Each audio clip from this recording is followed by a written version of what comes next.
Dunia kini sedang layu,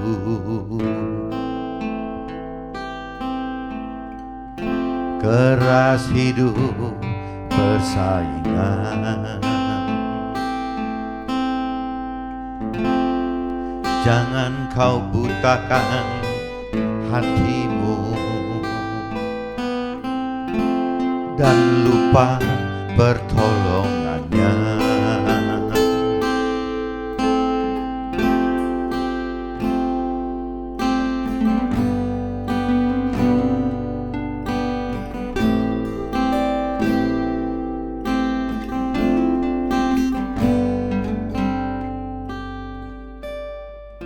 Semua ini kuasa-Mu Tuhan, bintang terang di malam hari.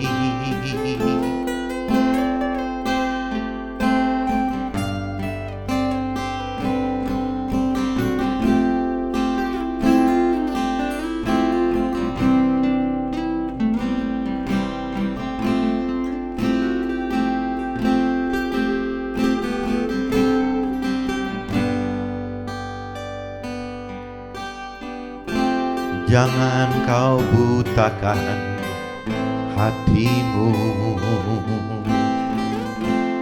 dan lupa pertolongannya. Semua ini kuasa-Mu Tuhan, bintang terang di malam hari.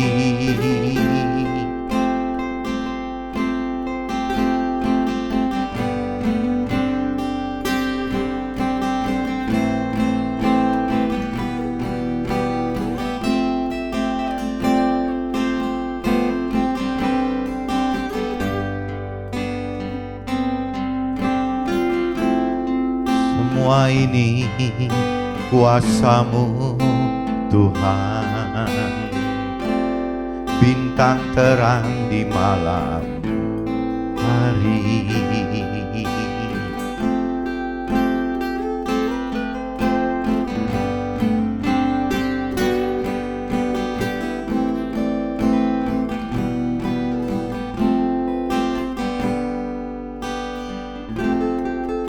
Pada dasarnya manusia itu saat senang akan gelap hatinya.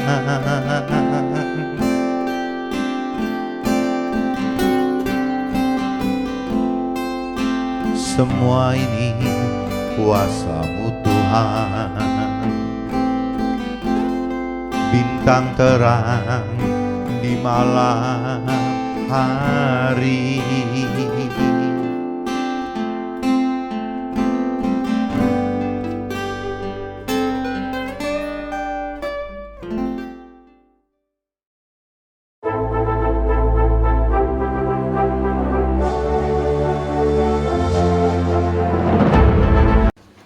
Jumpa kembali di MT Journey Inspiration of Life. Pagi ini saya mau coba sharingkan teman-teman dengan temanya beda penyebutan umat dengan anak, umat dan anak. Kalau di Nasrani teman-teman, sebutan jemaat itu bisa ada dua teman-teman, bisa disebut umat dan juga bisa disebut anak gitu. Jadi beda cara penyebutan umat dengan anak ya.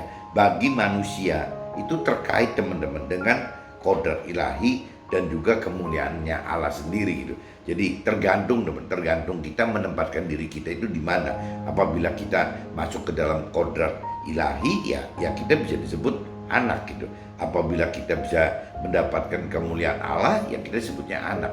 Tapi kalau secara umum saja ya biasanya disebutnya umat teman. Lebih familiar disebutnya umat gitu. Nah ini saya coba dapat dari kitab 2 Petrus sebenarnya, 2 Petrus pasal 1 ayat 3 sampai 11 dan juga kitab Roma pasal 3 ayat 21 sampai 31 teman. Coba kita lihat di kitabnya dulu teman-teman. Kitab 2 Petrus teman-teman, kitab 2 Petrus pasal 1 ayat 3 sampai 11 teman-teman. Kitab 2 Petrus pasal 1 ayat 3 sampai 11. Judul perikopnya teman-teman, panggilan dan pilihan Allah. Karena kuasa ilahinya telah menganugerahkan kepada kita segala sesuatu yang berguna untuk hidup yang saleh oleh pengenalan kita akan Dia yang telah memanggil kita oleh kuasanya yang mulia dan ajaib. Dengan jalan itu, Ia telah menganugerahkan kepada kita janji-janji yang berharga dan sangat besar, supaya olehnya kamu boleh mengambil bagian dalam kodrat ilahi dan luput dari hawa nafsu duniawi yang membinasakan dunia. Nah, ini kalau teman-teman simak di ayat 4 teman-teman, di sini dikatakan ada kata-kata kodrat ilahi teman-teman. Dengan jalan itu Ia telah menganugerahkan kepada kita janji-janji yang berharga dan sangat besar. Nah, ini berarti kan Tuhan Allah nih teman. Jadi dengan jalan itu Tuhan Allah telah menganugerahkan kepada kita janji-janji yang berharga dan yang sangat besar, supaya olehnya, oleh janji-janji tersebut ya, kita boleh mengambil bagian dalam kodrat ilahi. Kita dapat menikmati kodrat ilahi tersebut teman-teman, dari dan luput. Kalau kita mendapatkan kodrat ilahi teman-teman, ya ujung-ujungnya kita luput dari hawa nafsu duniawi yang membinasakan dunia ini sendiri teman-teman. Jadi kodrat ilahi itu betapa diperlukannya gitu untuk mendapatkan keselamatan di dunia ini juga teman-teman. Ya, supaya kita terhindar dari nafsu duniawi yang membinasakan dunia ini gitu. Justru karena itu kita harus dengan sungguh-sungguh berusaha untuk menambahkan kepada iman kita kebajikan, dan kepada kebajikan pengetahuan gitu. Jadi selain itu ya kita berusaha untuk menambahkan kepada iman kita soal kebajikan, dan kebajikan itu ya tentang pengetahuan gitu teman-teman. Dan kepada pengetahuan penguasaan diri, kepada penguasaan diri ketekunan, dan kepada ketekunan ujung-ujungnya di kesalehan teman-teman. Dan kepada kesalehan kasih akan saudara-saudara, dan kepada kasih akan saudara-saudara kasih akan semua orang. Sebab apabila semuanya itu ada padamu, pada kita dengan berlimpah-limpah, kita akan dibuatnya menjadi giat dan berhasil dalam pengenalan kita akan ya Nabi Isa dan firman Tuhan itu teman. Firman Tuhan itu akan kita lebih tahu lebih detail gitu. Tetapi barang siapa tidak memiliki semuanya itu, ia menjadi buta dan picik, karena ia lupa bahwa dosa-dosanya yang dahulu telah dihapuskan. Jadi kalau cerita dari sisi Nasrani teman-teman, pengorbanan Nabi Isa itu yang membebaskan dosa-dosa kita, menjadi dosa-dosa, baik dosa awal dari Adam dan Hawa, dari Adam itu, dan juga dosa-dosa yang kita pernah perbuat teman. Nah, itu Nabi Isa, kalau kita bicara terima pengorbanan Nabi Isa itu, seolah dosa itu dihapuskan semua teman-teman. Karena itu saudara-saudaraku, berusahalah sungguh-sungguh supaya panggilan dan pilihanmu makin teguh. Sebab jikalau kita melakukannya, kita tidak akan pernah tersandung. Jadi maksudnya apabila kita melakukan firman Tuhan teman, ya kita hidup tidak akan pernah tersandung teman. Dengan demikian kepada kita akan dikaruniakan hak penuh untuk memasuki kerajaan kekal, yaitu kerajaan Tuhan dan juru selamat kita. Intinya gitu teman. Jadi kembali lagi, apabila kita bicara melakukan firman Tuhan, ya kita seolah-olah udah mendapatkan karunia hak penuh untuk bisa masuk ke dalam surga dan masuk ke dalam kerajaan kekal, ya kerajaan Tuhan itu gitu. Ini yang kita harus perjuangkan, ya dasarnya kita harus bisa melakukan firman Tuhan teman-teman. Nah, ini saya sudah bacakan di kitab 2 Petrus teman-teman, pasal 1 ayat 3 sampai 11. Nah, ini saya coba lanjut teman-teman di kitab Roma pasal 3. Coba teman-teman cari kitab Roma. Kitab Roma pasal 3 teman-teman. Ayatnya 21 sampai 31 teman-teman. Ayatnya 21 sampai 31. Judul perikopnya teman-teman, manusia dibenarkan karena iman. Itu perikopnya itu, manusia dibenarkan karena iman. Tetapi sekarang tanpa hukum Taurat, kebenaran Allah telah dinyatakan, seperti yang disaksikan dalam kitab Taurat dan kitab-kitab para nabi, yaitu kebenaran Allah karena iman dalam firman Tuhan tersebut bagi semua orang yang percaya, sebab tidak ada perbedaan. Karena semua orang telah berbuat dosa dan telah kehilangan kemuliaan Allah. Nah ini dicamkan di tema saya juga ada nyantum tadi kan kodrat ilahi, dan saya nyantum juga dari kehilangan kemuliaan Allah, teman. Jadi kita ini bisa awalnya kalau kita bicara kehilangan kemuliaan Allah, berarti kan awalnya kan ada kemuliaan Allah, teman. Tapi sekarang kita hilang gitu. Karena semua orang yang telah berbuat dosa dan telah kehilangan kemuliaan Allah, dan oleh kasih karunia telah dibenarkan dengan cuma-cuma karena penebusan dalam si firman Tuhan tadi gitu. Firman Tuhan telah ditentukan Allah menjadi jalan pendamaian karena iman dalam darahnya Nabi Isa itu gitu. Hal ini dibuatnya untuk menunjukkan keadilannya karena ia telah membiarkan dosa-dosa yang telah terjadi dahulu pada masa kesabarannya. Maksudnya ialah untuk menunjukkan keadilannya pada masa ini supaya nyata bahwa benar dan juga membenarkan orang yang percaya ya kepada firman Tuhan. Jika demikian, apakah dasarnya untuk bermegah? Tidak ada berdasarkan apa? Berdasarkan perbuatan atau tidak, melainkan berdasarkan iman. Karena kami yakin bahwa manusia dibenarkan karena iman dan bukan karena ia melakukan hukum Taurat. Atau adakah Allah hanya Allah orang Yahudi saja? Bukankah ia juga adalah Allah bangsa-bangsa lain? Ya benar, ia juga adalah Allah bangsa-bangsa lain. Artinya kalau ada satu Allah yang akan membenarkan baik orang bersunat karena iman maupun orang-orang yang tak bersunat juga karena iman, jika demikian adakah kami membatalkan hukum Taurat karena iman?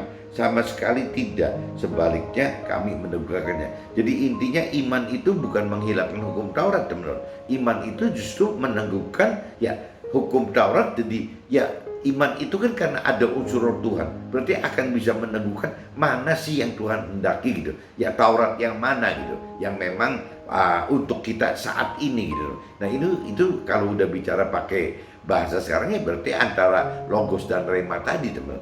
Nah ini saya sudah bacakan, teman, di kitab 2 Petrus pasal 1 ayat 3-11 dan kitab Roma pasal 3 ayat 21-31. Coba sekarang kita masuk ke draft, teman-teman.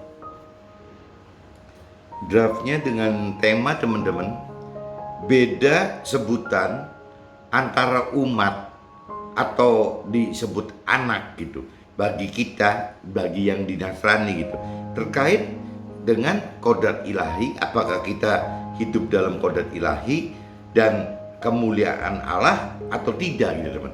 Ini ada kaitannya, teman. Kalau tidak terkait dengan kodrat ilahi dan kemuliaan Allah, ya umumnya ya kita hanya disebut ya sebagai umat saja, teman-teman. Tapi kalau kita bicara kita terkait dengan kodrat ilahi dan juga kemuliaan Allah gitu, ya kita disebutnya anak, teman-teman. Cuman pada umumnya kadang-kadang orang nggak pernah pelajari lebih dalam, cuman karena ikut-ikutan aja, teman. Jadi banyak sekali orang yang terlalu percaya diri bahwa meskipun tidak memiliki kodrat ilahi dan kemuliaan Allah, ya tetap seolah-olah bayangannya sebutan untuk orang-orang yang tidak percaya diri ini ya disebutnya sebagai anak, teman. Padahal kalau anak dengan umat itu kan beda. Ya umat itu mungkin secara formality ya sebutnya secara umum ya umat gitu, jemaat atau umat gitu. Tapi kalau bicara kalau kita sudah berani kita sebut diri kita anak, ya konsekuensinya kan ada, teman-teman. Nah ini coba saya bacakan, teman-teman, di draft saya. Dalam komunitas Nasrani, acap kali ada sebutan umat atau anak gitu. Jadi itu latah itu seperti umat atau anak gitu. Bagi pengikut Tuhan Allah, kalau dari sisi Nasrani mengatakan begitu, teman-teman. Jika dicermati, maka akan ada perbedaan, yakni gitu, ada perbedaannya, yakni satu, umat adalah pengikut Tuhan Allah secara formalitas agama. Gitu. Kalau kita bicara umat atau jemaat itu ya adalah sebutan dari pengikut Tuhan Allah secara formalitas agama gitu. Umumnya gitu, teman-teman. Nah, adapun untuk yang kedua anak gitu, sebutan anak bukan umat nih, anak gitu, adalah pengikut Tuhan yang lebih hidup dalam kodrat ilahi, teman-teman. kodrat ilahi dan juga yang memiliki kemuliaan Allah gitu. Nah, ini yang kita coba mau bahas teman, apa sih gitu.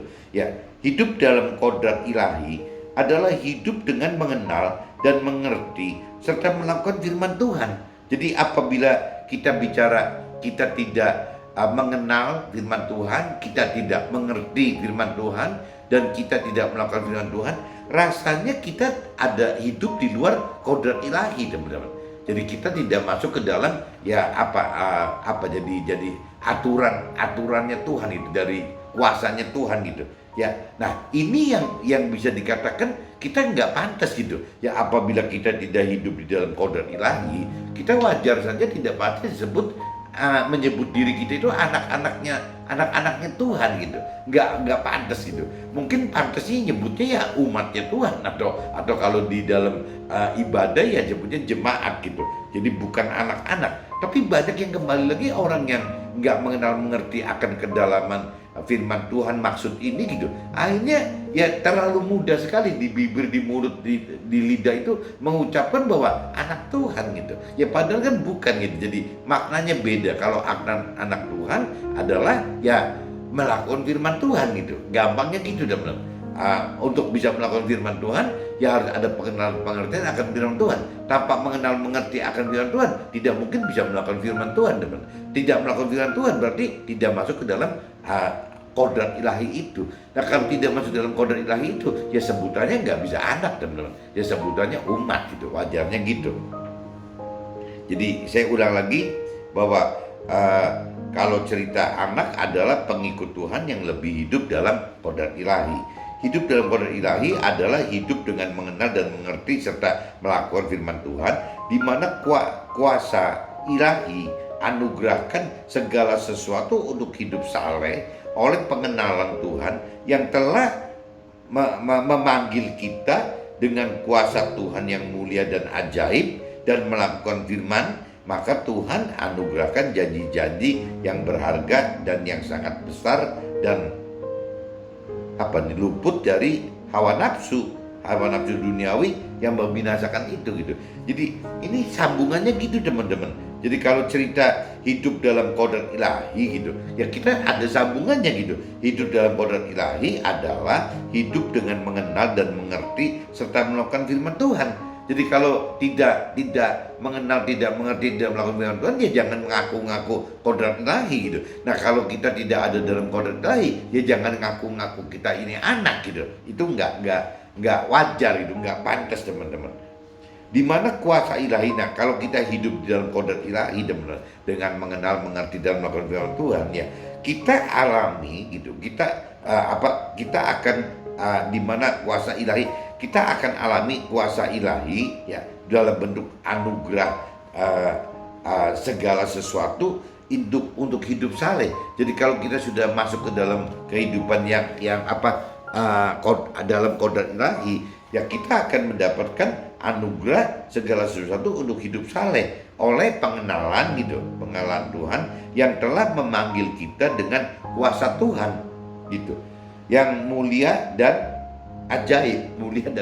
Jadi kuasa Tuhan itu mulia dan ajaib dan melakukan firman, maka Tuhan anugerahkan janji-janji yang berharga dan yang sangat besar dan luput dari hawa nafsu duniawi. Jadi kalau janji-janji Tuhan pasti luput, maksudnya tidak ada gitu janji Tuhan itu yang terkait dengan hal-hal duniawi atau nafsu-nafsu duniawi, itu tidak ada teman. Karena Tuhan yang kembali lagi tidak mau mencelakakan kita. Apabila Tuhan memberikan istilahnya hal-hal duniawi atau mengizinkan kita terima nafsu-nafsu duniawi, yaitu sama aja bukan Tuhan baik, tapi Tuhan akan mencelakakan kita gitu. Karena hal-hal duniawi bagi Tuhan adalah satu kecelakaan gitu. Jadi memang ya Tuhan menghindari hal duniawi, menghindari hal-hal yang dengan nafsu duniawi, teman-teman. Hidup dengan melakukan firman tidak akan pernah tersandung dan akan dikaruniakan hak penuh untuk masuk ke dalam kerajaan kekal, yaitu kerajaan Tuhan di dalam akhirat, di dalam surga, dan hidup bersama pribadi Tuhan dan juga hidup bersama dalam pemerintahan Tuhan gitu. Jadi ini teman-teman camkan di sini gitu, bahwa hidup dengan melakukan firman Tuhan tidak akan pernah tersandung. Kenapa? Karena waktu kita hidup dengan melakukan firman Tuhan, ya otomatis kita hidup sesuai dengan perintah peraturan Tuhan, teman-teman. Ya kita akan masuk ke dalam jalur-jalur cara-cara hidup gitu, ya dengan pola-pola kebenaran firman Tuhan. Ya pola-pola kebenaran firman Tuhan adalah pola-pola perintah dan peraturan Tuhan gitu. Nah ya otomatis kan kita tidak tersandung, teman, karena kita hidup dengan cara ya sesuai dengan perintah dan peraturan Tuhan. Nah apabila kita hidup dengan perintah peraturan firman Tuhan, teman, otomatis teman-teman kita akan menuai, akan mendapat ya janji-janji Tuhan itu, teman-teman. Ya kita pasti akan mendapatkan itu gitu. Nah janji-janji yang Tuhan janjikan kepada kita itu ya gampangnya gitu, teman-teman. Jadi kita akan mendapatkan karunia hak penuh untuk masuk ke dalam kerajaan kekal gitu. Karena memang janjinya seperti itu gitu. Yaitu kerajaan Tuhan di dalam akhirat, di dalam surga, dan hidup bersama pribadi Tuhan, dan juga hidup bersama dalam pemerintahannya Tuhan gitu. Jadi yaitu kalau kita melakukan firman Tuhan, ya kita pasti berujung ya masuk ke dalam surga, teman-teman. Kenapa? Ya karena memang jalurnya sudah seperti itu, teman. Nah tinggal problemnya kan bagaimana sih supaya kita bisa melakukan firman Tuhan gitu. Ternyata kan tidak mudah, teman. Jadi jangankan melakukan firman Tuhan, mengerti akan firman Tuhan dari pikiran, perasaan, kehendak Tuhan, dari jiwa Tuhan aja tidak mudah gitu. Ya apalagi melakukan firman Tuhan gitu. Yang melakukan firman Tuhan itu pasti banyak bertentangan dengan hal-hal yang duniawi, rancang dan kehendaki, teman. Pasti dianggapnya nggak normal gitu, nggak rasional. Jadi ya itu problem yang menyebabkan kita bisa menderita itu seperti itu, kan? Karena apa yang diperintah peraturan oleh Tuhan itu umumnya bertentangan dengan apa ya, yang diharapkan oleh dunia ini gitu. Jadi beda cara, beda kehendak, beda sasarannya gitu. Kalau bicara hal-hal duniawi itu kan ujungnya kan bagaimana caranya menikmati kesuksesan duniawi, teman. Bagaimana menikmati kesuksesan duniawi, kebahagiaan duniawi, bagaimana memenuhi apa yang kita inginkan gitu, apa yang dunia inginkan. Kita hawa nafsu duniawi kita inginkan, kita akan penuhi. Nah itu semua itu bertentangan, teman-teman, dengan apa yang Tuhan Allah inginkan gitu. Kalau Tuhan Allah inginkan kan bagaimana kita mendapatkan keselamatan akhirat di dalam surga gitu, dan juga mendapatkan damai sejahtera, dan damai sejahtera yang kekal gitu, yang langgeng di dalam surga. Jadi memang beda, teman-teman. Jadi apa yang Tuhan rancang kehendaki bagi manusia dengan apa yang manusia sendiri jiwanya merancang dan mengendaki untuk dirinya sendiri, itu jelas beda sekali, teman. Jadi kembali lagi, makanya kalau di kitab Matius pasal 6 ayat 33 saya selalu ingatkan ini gitu. Karena Tuhan yang menyatakan bahwa ya carilah dahulu kerajaan Allah dan kebenarannya, baru yang lain akan ditambahkan. Tapi manusia atau dunia itu malah kebalik, teman. Ya bagaimana mencari istilahnya tambahannya dulu, ya tambahannya adalah mencari kesenangan dunia dan kebahagiaan duniawi, yang juga pemenuhan nafsu-nafsu duniawi gitu. Ya nanti yang Tuhan itu urusan Tuhan dan firman Tuhan itu ditambahkan. Prinsip orang dunia seperti itu, teman-teman. Jadi berbalik dengan prinsip orang rohani gitu. Nah, cuman Tuhan katakan apabila prinsip orang dunia dilakukan, berarti istilahnya mencari dahulu kesuksesan duniawi, kebahagiaan duniawi, pemenuhan nafsu-nafsu duniawi. Ya Tuhan katakan dalam firman bahwa orang seperti itu akan sukar sekali masuk surga, teman. Kenapa? Karena sudah merasa semua tercukupi gitu, bahan berlebihan ya, dari soal kekayaan, soal harta, dari soal tahta, dari soal segala macam itu sudah ada semua, teman. akhirnya dunia itu bisa disalahartikan menjadi tujuan akhir gitu. Karena mencari kenikmatan di dunia ini. Padahal di firman Tuhan ingatkan, di dunia ini cuma sifatnya sementara, seperti orang menumpang aja gitu ya. Seolah-olah parameter firman Tuhan itu mengingatkan bahwa umur manusia di dunia ini gitu ya cuma 70-80 tahun teman-teman. Ya nggak bisa dibandingkan dengan yang Tuhan maksud di alam kekal gitu. Kalau di alam kekal kan nggak ada batas teman-teman, nggak ada batas berapa ratus tahun, berapa ribu tahun, memang kekal kok, nggak ada batasnya gitu. Nah ini yang selalu menjadi konflik teman-teman, antara perbedaan manusia dengan Tuhan itu selalu beda di sini teman-teman. Jadi Tuhan itu selalu urusannya dengan kekal, manusia itu selalu urusannya dengan sementara gitu. Ya sama aja teman-teman. Kayak contohnya kalau kita istilahnya hidup melakukan firman Tuhan, biasanya kan kita alami penderitaan. Firman Tuhan katakan begitu. Kita harus bisa memikul salibnya, memikul penderitaan itu. Nah, kalau bicara penderitaan, misalnya contoh saya diproses Tuhan dari tahun 2000 sampai 2021. Saya diproses 2001 sampai 2021. Anggaplah 20 tahun itu. Kalau buat saya pribadi 20 tahun itu bisa lama sekali gitu benar. Ini kok Tuhan mau bawa saya kemana gitu? Kok nggak selesai-selesai gitu? Tapi kalau dari sisi kacamata Tuhan itu, karena Tuhan memandang itu tanpa batas ruang dan waktu, ya akhirnya 20 tahun yang bagi manusia itu lama, bagi Tuhan itu 20 tahun itu tidak lama teman-teman. Gitu. Jadi parameternya beda teman.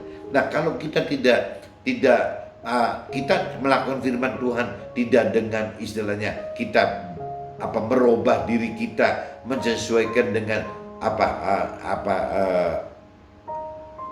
kodrat yang ilahinya Tuhan itu, ya jadi repot teman. Ya contohnya gitu. Ya kalau bicara kodrat ilahi Tuhan, bahwa soal batas waktu itu adalah tidak ada gitu loh. Ya berarti istilah dalam kodrat ilahinya Tuhan bahwa waktu itu tidak ada. Setahun itu lebih sedikit daripada 10 tahun ya, 10 tahun 100 tahun itu lebih banyak daripada 10 tahun. Parameter ini tidak ada teman-teman, di dalam Tuhan itu tidak ada gitu. Nah di sini makanya kita diuji ya untuk bisa, kalau kita berubah seperti pikiran, perasaan, kehendaknya Tuhan gitu, ya kita hidup akan menjadi lebih tenang teman-teman. Tapi kalau kita tetap bertahan dengan berbeda gitu dengan Tuhan, ya akhirnya pikiran, perasaan, kehendak itu tuh beda dengan Tuhan teman-teman. Nah waktu beda ini ya kita makin menderita teman-teman. Terus-terusan kita akan makin merasa menderita karena tidak match gitu, nggak ketemu dengan apa yang kodrat ilahi Tuhan tadi gitu tuh. Nah kalau kodrat ilahi Tuhan itu kan ujungnya teman-teman, Tuhan kan pengen kembalikan kemuliaan akan Tuhan gitu.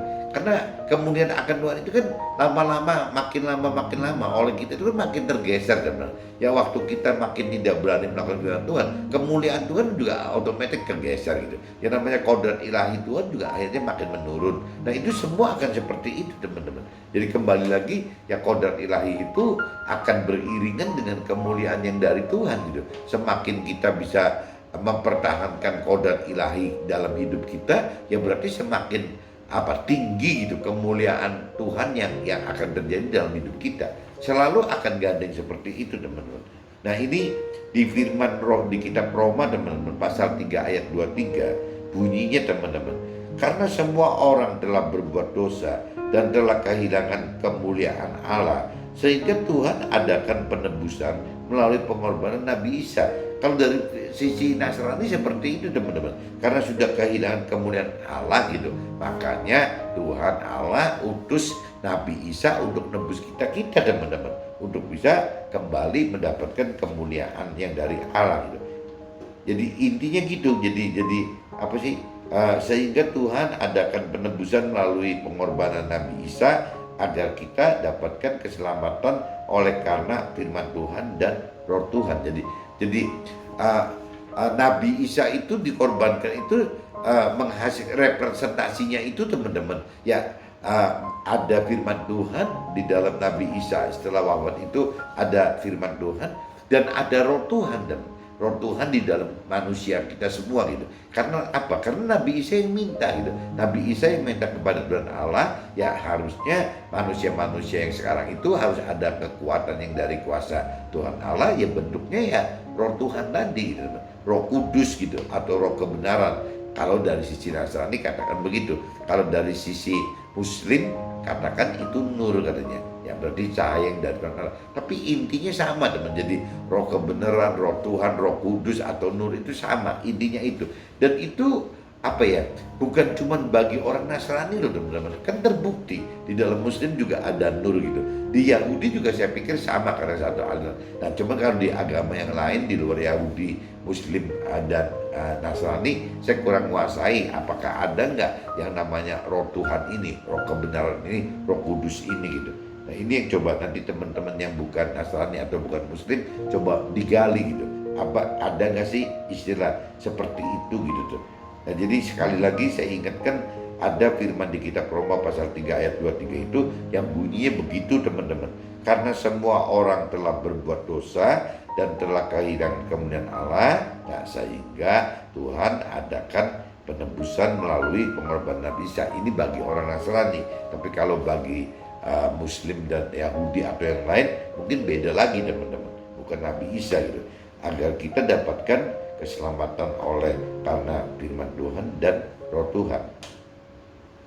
Pengenalan dan pengertian akan firman Tuhan yang tidak disertai dengan hidupkan Roh Tuhan, maka hanya akan menjadi logos yang bermakna tulisan atau dan teori serta hukum semata gitu. Jadi ini teman-teman coba camkan di sini gitu bahwa pengenalan dan pengertian akan firman Tuhan yang tidak disertai dengan hidupkan Roh Tuhan, ya, maka hanya akan menjadi logos yang bermakna tulisan, ya, teori serta hukum semata gitu.